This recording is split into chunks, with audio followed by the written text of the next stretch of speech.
Episode of the For-Profit Blogging Videocast. I'm Joe Salci. I still love that. It's just great. We got to get a better piece of paper though, because that one's getting a little ratty, Kathleen. Anyway, I'm Joe Salci from For-Profit Blogging, and with me is my partner in crime, Kathleen Selmans. Hi, everyone. Welcome back. It's exciting. It doesn't feel like it's been a week since the last one. These things, the time flies between so these. fast. It is amazing. All right, so today we got something exciting because we finally did something that in the history of Stacking Benjamins is one of those things that we've always talked about and we know is important, yet we've never done. Tell them what it is, Kathleen. Tell them what they've won. Well, it's a lot of content that you have to create all at once, and it's a little daunting to set up, but everyone says it's a really good idea to bring people in, and that's setting up an autoresponder with your email service.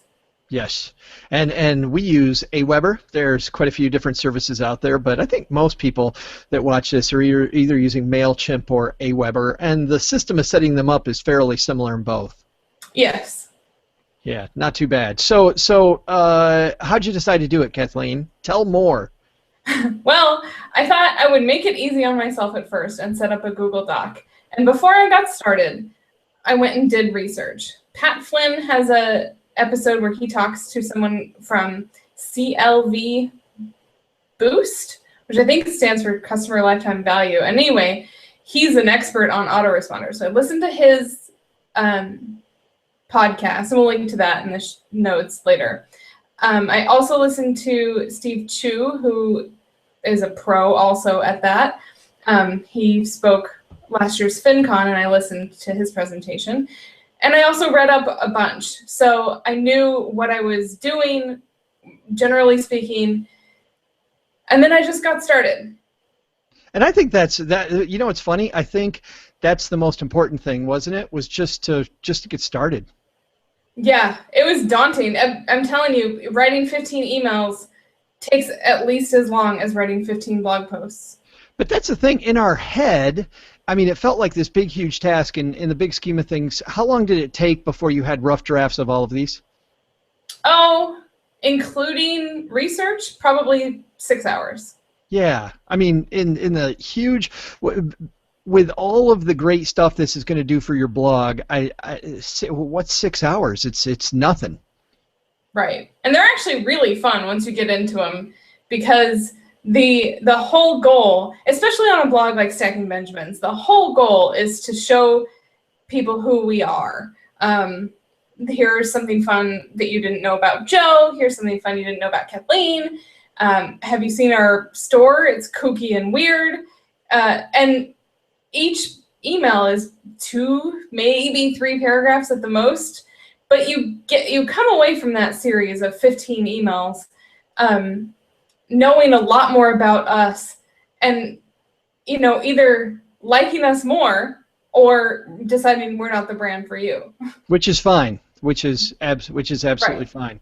And the longer that Stacking Benjamin stays around, the more we focus on a few different products, and we want to make sure that people know all the different products that we have. Really, it's a great way to reduce friction with your readers. In fact, it's funny, in the early days of the Stacker, our newsletter, we would get some unsubscribes that said, this doesn't match the tone of your website. And I'm like, which website are you reading? Because this is exactly the tone. But the point was, we had some readers that only knew a little bit of what was on the site. They had no idea of the breadth of the website. Yeah, and this also, there's something funny about email marketing. I've talked to lots of bloggers about this, and they all agree that it's a little daunting to send emails to your subscribers, because what do you put in your newsletter? Why have a newsletter? You have it all on the blog. It's very, very hard mentally to get around that block, but that goes away when you know that every single person who signs up gets 15 emails from you. No, they're not all in one day. Yeah. We should talk soon, by the way, about how we set up our email, because since you and I have been working together, our email has really morphed. It started off one way, and I think it's become much more of a machine already than when we started a few months ago. Yeah. Let me show this, if you don't mind, Kathleen, making people screen on this. This is our Aweber account. And then here is the series. These are the first 5 that people will get from us. And you'll see the first one is just welcome, and they already know it's called the Stacker, but it's our welcome letter. And you'll see that we've made these to look very much just like a letter to the person. Now, the one thing that we didn't do, which was a mistake way back when, and actually I'm going to blame this squarely before Kathleen and I worked together on the person that set up my website and my own what do you call it, ignorance. I did not get people's first name. And I love that first name. I love having the first name in the email, so if we had it to do over again, I think I'd have that. But in ours, we start off with Hi Stacker, and then you'll see it's very, very, very simple with a video at the bottom. Was it hard putting the video in the bottom? No, the video is easy. That formatting on that one killed me. You can see it's like all smushed together, but it doesn't look like that in Yeah, trials. isn't that funny? The cool thing about these, if you've never used a service like Aweber, there's a button up here that you can send a test and just send it. See, it's already filled in for Joe at Stacking Benjamins, and we'll send several tests beforehand so that we can see exactly what it looks like beforehand. Another bonus of sending a test when you're working with a partner is that your partner might think that because they got a whole bunch of tests that everybody did. So it's always fun keeping each other on your toes. Are you trying to say I freaked out a little bit? No, Like, I couldn't tell. Kathleen, I just got 3 of these at the same time. If everybody got 3 at the same time, that's going to suck. And you're like, calm down, Joe. So then our first one, what's Stacking Benjamins all about? Why did you start with that one? Just from the research. So the welcome email comes the second they sign up. So you have to opt in, and then you get this welcome email with a cat video, which is all fun, but you still don't really know that much about us. And so what the next email is, it's a little more serious. It's not really serious, but it's a lot of background. Like, here's what we believe, here's what you can do. Go ahead and open that one up. Yeah, it's the first one where we actually talk about money management at all.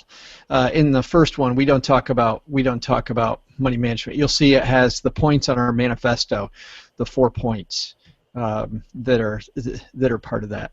And then we ask for someone's story. So the best practices I found were make sure every email you send has a link, and every few emails ask your reader to do something for you. Yeah, which is great. Build that interaction from the very beginning is a good thing. Mm-hmm. Let's take a look then just briefly at the next 2. Why Joe likes to stack Benjamins. That's just an introduction to me. Yep. And then introduction to you. Yep, and yours has more links back to the site because you've written on Stacking Benjamins a lot longer. So there's some funny stories. So we got to build that. Yeah, right. Got to keep writing.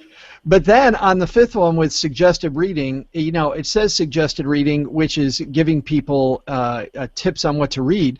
But it's also the first time, Kathleen, we're introducing to them Big Ben's store, which is our store where you can buy stuff. So this is the first. The email number 5 is the first one that just blatantly makes us money. Right. Yeah, good stuff there. That's fantastic. So how many total are we having on these? We have 15 right now. My goal is to have double that, but I'd like to build it as we go. Yeah, it'll be interesting to see as people go through. You're seeing, look at these early days. So these are 3 days after the previous message. On the first one, or on the second one, 34% of people have opened since we just started this, and 78% opened the first one. That's bad when 22% of people, Kathleen, aren't opening the welcome letter. Well, I can't say that I blame them because they just got like an email from us 5 seconds before, right? Yeah, right. So they just assume it's which is really what it is. So that's great. All right, let me turn this off. And that has been super exciting. I mean, it's really cool. Not nearly the the big ugly monster we thought it was going to be. Not nearly. And Yeah. in fact, we now have a template that we can use for for-profit blogging. Yeah, right, for all the sites. Mm-hmm. Yeah, good stuff. All right, that's going to do it. Until next week, hey, if you've had a success story in an area of your blog and you want to either write about it on the site or you just want to talk about it, send us an email, Kathleen@stackingbenjamins.com, Joe@stackingbenjamins.com, and subscribe to this thing so the next one comes right to your Yahoo mailbox. Thanks, everyone. Bye.